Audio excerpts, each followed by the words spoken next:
Paz do Senhor, meus amigos, Gui aqui. Vamos para mais uma pré-aula hoje, lição de número 7, último trimestre do mês. E hoje o tema é fé para crer que Deus fala por meio de profecia. Se mover pelo ambiente profético é algo que faz com que a gente tenha que ter sensibilidade ao Espírito Santo e esteja cheio da palavra de Deus. Fazer uso disso ou estar preparado para isso exige mais de nós do que do ambiente. Por quê? Porque o profeta, ele transforma o ambiente em que ele está. E as pessoas que passam por sua vida são transformadas a partir do momento que ele libera uma palavra. Então, para a gente entender que Deus fala por meio de profecia, nós vamos dar início a essa EBD. Texto do dia. Mas o que profetiza fala aos homens para edificação, exortação e consolação. Em uma das EBDs que a gente teve, não lembro qual foi o ano agora, mas eu lembro que eu dei uma aula sobre isso, falando um pouco sobre mensagens proféticas, mas era a grade dos adultos. Eu lembro do texto que falava que a profecia ela é uma mensagem gerada no coração de Deus para aqueles que têm sensibilidade a ouvir o seu coração. E de uma maneira mais resumida para mim, para você entender, nós precisamos entender que a palavra de Deus, por dentro da palavra de Deus, há muitas profecias que estão se realizando nos dias de hoje, mas a palavra por si só é uma profecia. Nós precisamos entender que eu profetizar, eu proferir a palavra de Deus, eu já estou liberando uma palavra a quem me escuta. Eu só preciso entender o propósito da profecia. A gente precisa entender que a profecia ela edifica, exorta e consola. Onde é que começou isso? O profeta, quem é o profeta? Qual é a função do profeta? Hoje a gente vê mau uso das profecias, pessoas fazendo mau uso do dom para se sobressair sobre a igreja, sobre aqueles que têm pouco entendimento, sobre aqueles que têm pouco conhecimento da Bíblia Sagrada. Então eles se aproveitam dos dons para cativar o público, cativar o seu público.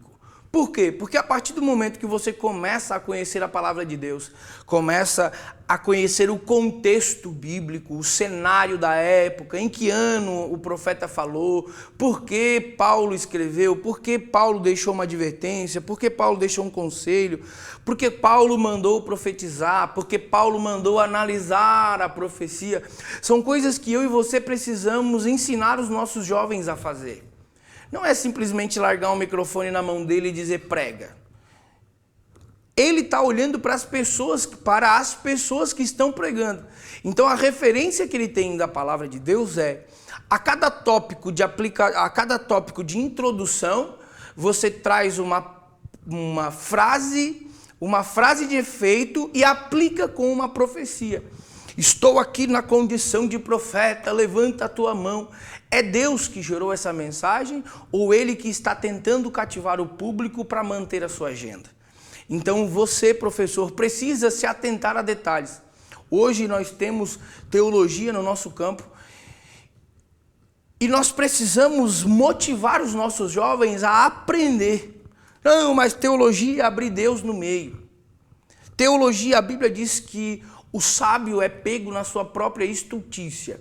Vou melhorar para você entender. Tem dois tipos de sábio, o sabido e o sábio. O sábio é aquele que sabe que a sua sabedoria é limitada, então ele se permite conhecer mais. O sabido é aquele que toda vez que tu fala uma coisa, ele já fez. Amanhã eu vou pintar uma parede. Meu Deus, eu já pintei tanta parede que a empresa lá na outra quadra tá rica só por causa de tantas latas de tinta que eu já comprei deles. Não, amanhã eu vou fazer um contrapiso no chão. Meu Deus, a outra empresa lá, o patrão lá tá com um caminhonete de tanta massa que eu coloquei no chão. O sabido é esse o problema. Então ele não imita ele não imita Paulo como Paulo disse, eu sou o imitador de Cristo, então procure me imitar. Ele imita olhando e ouvindo.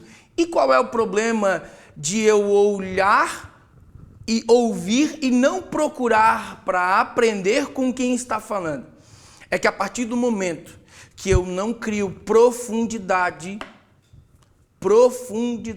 nas escrituras e profundidade na minha intimidade com Deus, eu acabo tornando raso o meu conhecimento. Em vez de eu me mover na unção divina, eu acabo me movendo na unção, na emoção carnal. Então a gente precisa se policiar, mas também não precisa ser algo rigoroso. Chegar para um jovem e dizer, você não é profeta. Não. Discipule esse profeta, discipule. A pessoa, quando ela tem um chamado, ela tem uma inclinação, você nota a diferença de pessoas para pessoas. Você sabe quando uma pessoa tem inclinação para o ensino, para a aplicação da palavra, ministério de socorro. Você vê quando a pessoa, você sabe, através do discernimento espiritual, para onde cada pessoa vai. Esse é o olhar do líder e do obreiro. Nós precisamos ter essa visão. Quando você começa a ver que a pessoa ela vai ser usada mais nesse dom, você precisa discipular ela para que ela seja vigilante dentro do seu ego. Por quê? Porque a glória ela precisa ser estabelecida e definida em Deus. Ela não pode ser estabelecida e definida nos homens. A pessoa não pode fazer uso do dom para se vangloriar. E a condição dos profetas no Antigo Testamento, como nós vamos estudar, não trazia glória para eles, mas transferia a glória que eles viviam para Deus. Então aqui a síntese é, as profecias são oráculos de Deus que manifestam sua vontade soberana para a humanidade. Quais são os objetivos, professor? Explicar a singularidade dos profetas do Antigo Testamento, destacar o ministério profético no Novo Testamento e compreender a importância da profecia bíblica. 2 Pedro capítulo 1, 16 a 21.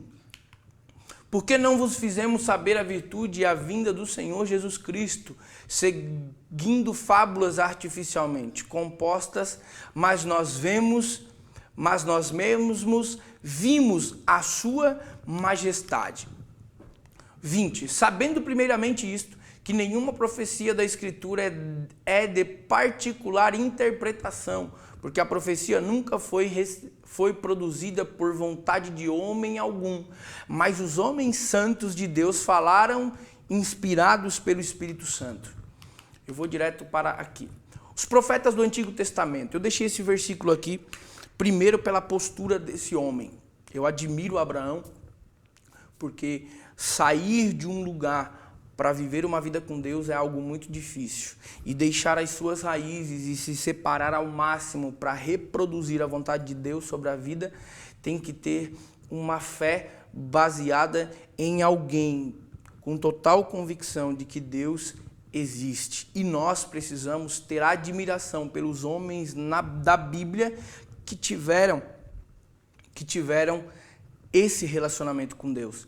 E nós temos homens de Deus que nós podemos olhar hoje e ter por referência, como temos referência de Abraão, de Paulo, de Jeremias, de Ezequiel, mas todos pecaram e foram destituídos da glória de Deus. Mas a Bíblia diz que você é sujeito ao pecado, mas você também está sujeito ao arrependimento. Então, da mesma intensidade,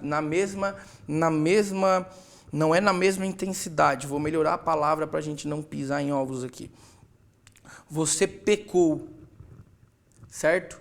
Você precisa usar essa intensidade agora para vigiar e ter ânimo e força concentrada em Deus para se arrepender. E arrependimento é constância, é constância.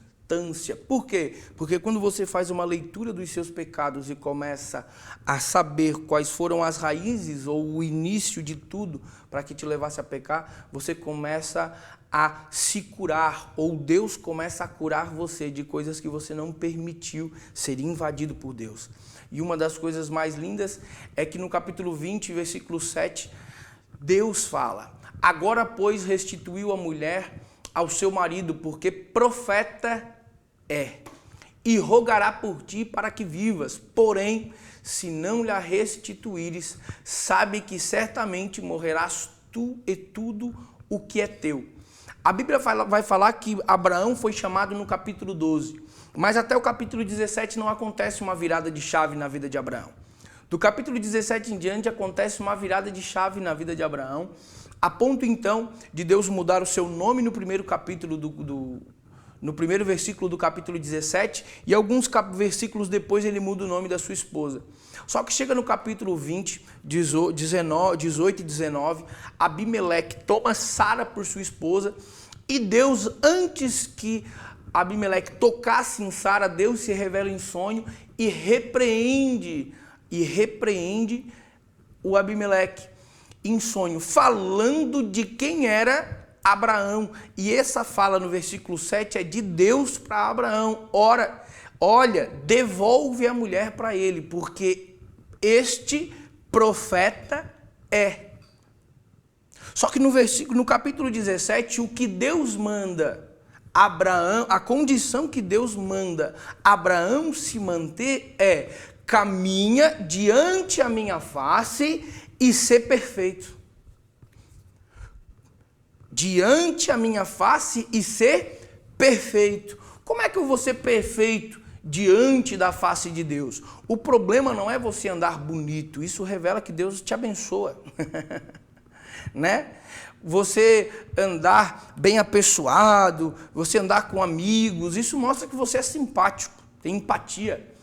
Agora, como Deus te conhece? Quando Ele sonda o teu coração e vê em você sinceridade na alma. A sua intenção é pura.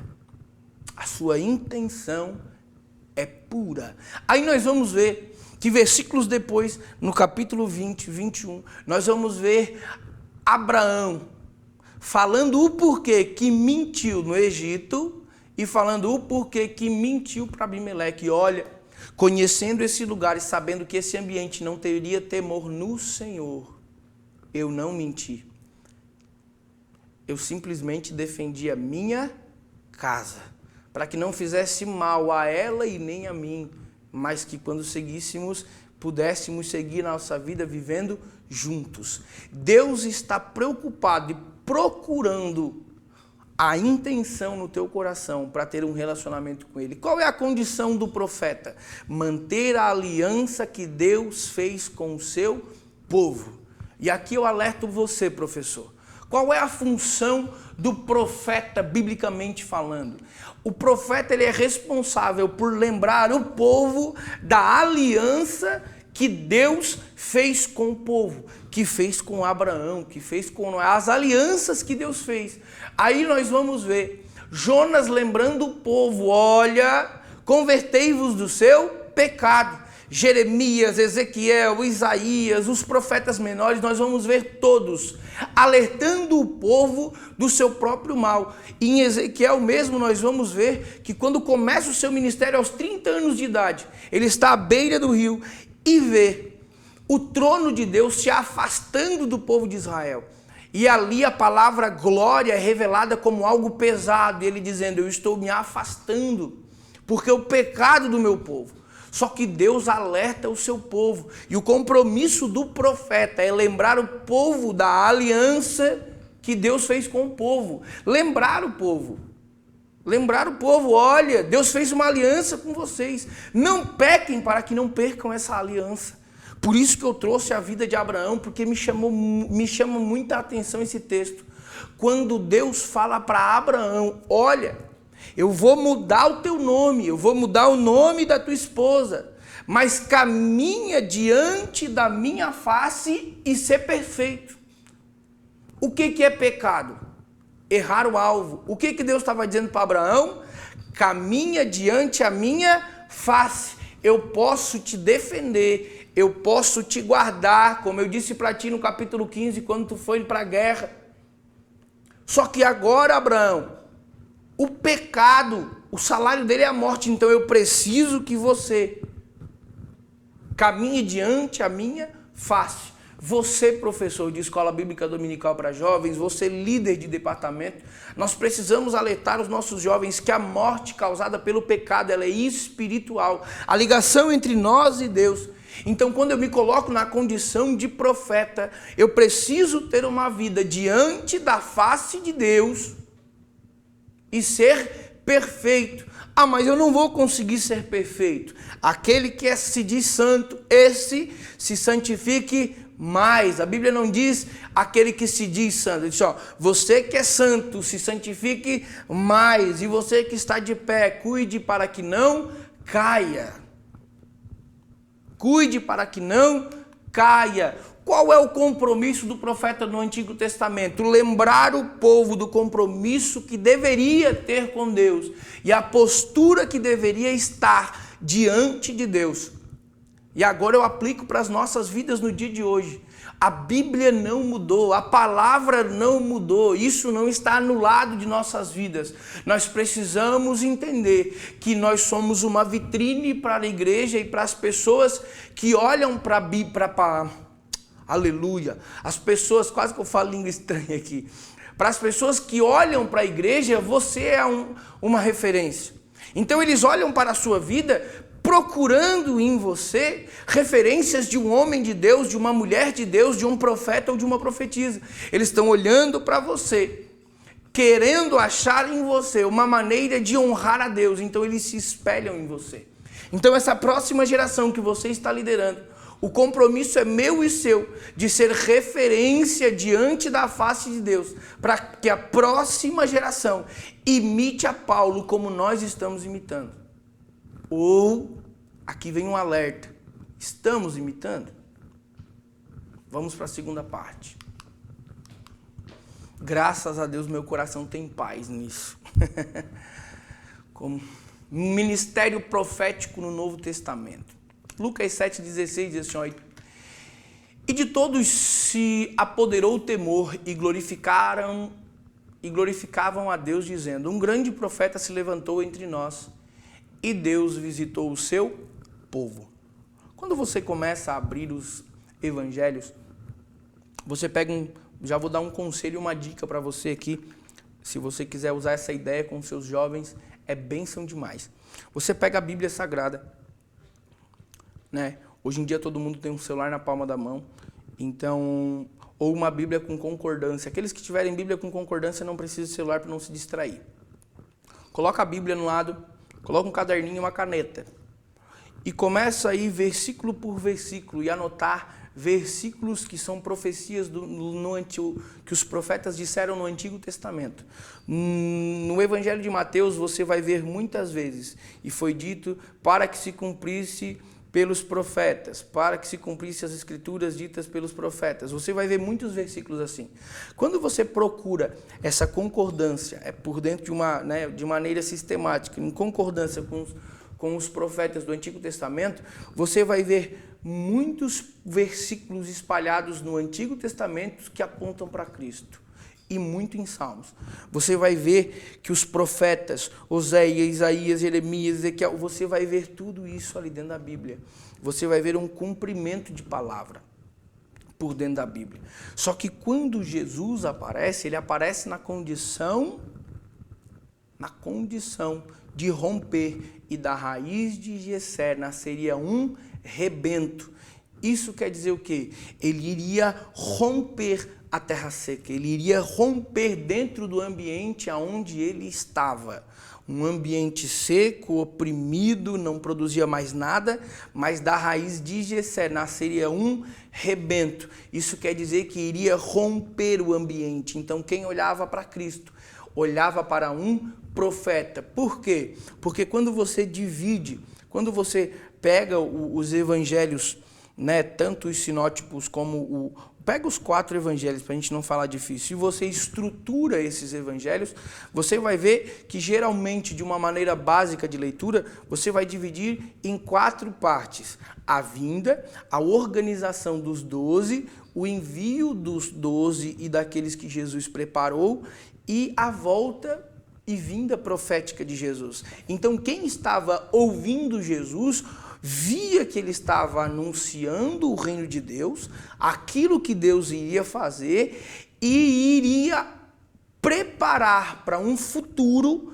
próximo.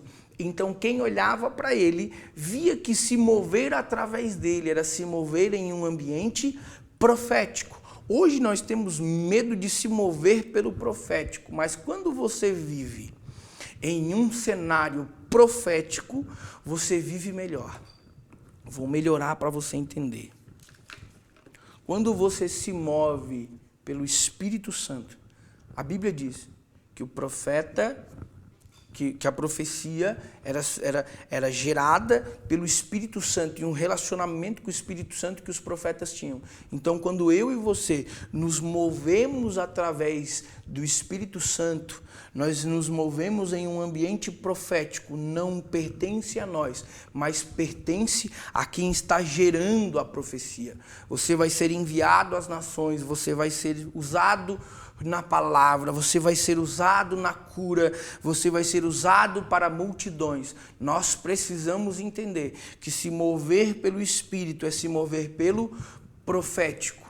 Aqui no Novo Testamento eu coloquei já Jesus, esse versículo aqui, Jesus. Por quê? Porque eles estavam vivendo o profético de Deus, eles estavam vivendo o que Isaías profetizou. Os profetas maiores e menores profetizaram, eles estavam se movendo em um ambiente profético. A Bíblia diz que quando Jesus foi ao Pai, ele rogaria para que o Espírito Santo estivesse em nós. Como é que eu tenho acesso ao Espírito Santo? Quando eu confesso a Cristo como meu único e suficiente Salvador, separo a minha vida em santidade para que eu tenha acesso e ele seja derramado sobre a minha vida. Quando ele é derramado sobre a minha vida e eu tenho acesso ao Espírito Santo, eu tenho comunhão direta com o trono de Deus. E a comunicação entre eu e Deus faz eu me movimentar dentro da palavra de Deus. E qual é o cumprimento da palavra de Deus? Haveria um tempo de avivamento, depois arrebatamento, depois tribulação. Eu preciso me mover dentro desse ambiente, cumprindo sobre a minha vida, a minha participação dentro do reino de Deus. Qual é a função do profeta no Novo Testamento? Cumprir o seu plano divino, cumprir o plano divino na sua vida, dentro da obra de Deus. Fazer com que as pessoas tenham um relacionamento com Deus e conheçam Deus a partir da palavra de Deus. Aí eu acho lindo porque quando você relaciona o Antigo Testamento com o Novo Testamento e a condição dos profetas, um anunciou arrependimento e no Novo Testamento arrependimento. Jesus começou ministrando arrependimento, capítulo 4, arrependimento. Ele defendeu a fala de João Batista, a fala de Enoque antes do dilúvio, só que agora quem está chegando em Atos também está pregando o arrependimento e o avanço do reino de Deus, porém está se movendo através do Espírito. Quando você lê as cartas pastorais, as cartas gerais, você vai ver que Paulo estava discipulando e mantendo os seus líderes direcionados por Deus dentro de um relacionamento bíblico, dentro de um relacionamento em oração, intimidade, significa semelhança. Então ele estava mantendo os seus obreiros em um relacionamento profético com Deus. O que é isso, Guilherme? Eu preciso entender que o que me move é a mensagem que habita em mim. Essa é a condição do profeta. Jesus disse, é chegado o reino de Deus. Arrependei-vos, pois é chegado o reino de Deus. Há dois reinos, reino dos céus e reino de Deus. Quando a gente separa isso, a gente entende que o reino de Deus é aquele que se estabelece na terra e o reino dos céus é aquele que já está estabelecido. O reino de Deus é preparado para que volte o seu povo alcançado, volte para o reino dos céus. Nós precisamos entender que aquele que carrega uma mensagem divina move o povo a permanecer no reino de Deus para que viva no reino dos céus. Você, professor, discipule os seus profetas agora. Vou profetizar sobre a sua vida. Declare sobre a vida dos seus profetas palavras que vão mover e trazer movimento à sua vida. Essa era a função dos profetas no Antigo Testamento e no Novo Testamento. A palavra liberada dava movimento à igreja. Paulo falava a Timóteo, movimentava a igreja. Paulo falava a Tito, movimentava a igreja. Paulo falava a Filemão, movimentava a igreja. E quando você olha para todas as igrejas que Paulo fundou, você vê movimento. E movimento não é barulho. Movimento, a Bíblia diz que por meio da fé a igreja crescia e era acrescentada em números. A fé atrai o quê? Palavra e cura. Cura e palavra. E é acrescentada em número de salvos. Quando você se movimenta em um ambiente profético, o Espírito Santo, ele cura e confirma, e assim muitos são restaurados, regenerados e transformados pelo ambiente onde estão.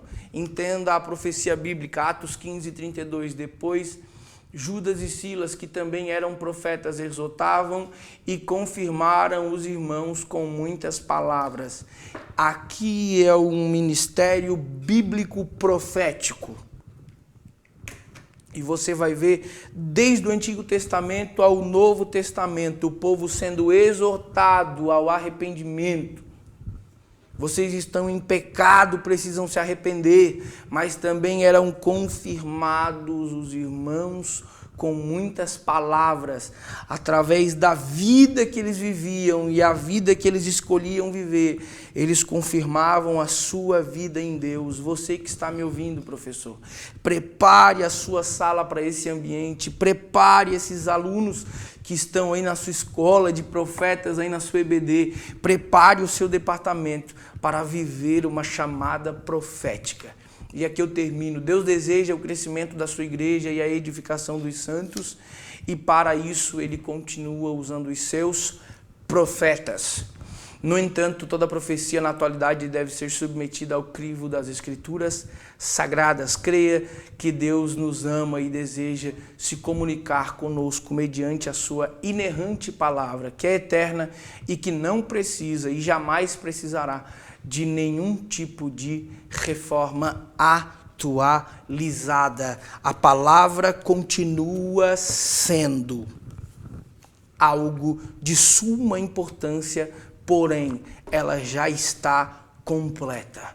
A obra do Senhor está completa, já foi profetizada, agora ela precisa ser movimentada e dado continuidade em um ambiente profético por meio da minha e da tua vida, para que ela venha a ser confirmada. Deixa Deus te usar aí na tua congregação, deixa Deus te usar no teu bairro, dentro da tua casa, no teu lar, no colégio, no trabalho, para que você possa ser e servir de profeta para outras vidas. Assim eu concluo convidando você e pedindo para você, deixe seus comentários, curta, compartilhe, acesse as outras oportunidades que tem aqui na plataforma para você edificar os jovens, os adultos, os casais, as crianças. Que Deus abençoe a tua casa em nome de Jesus. Amém.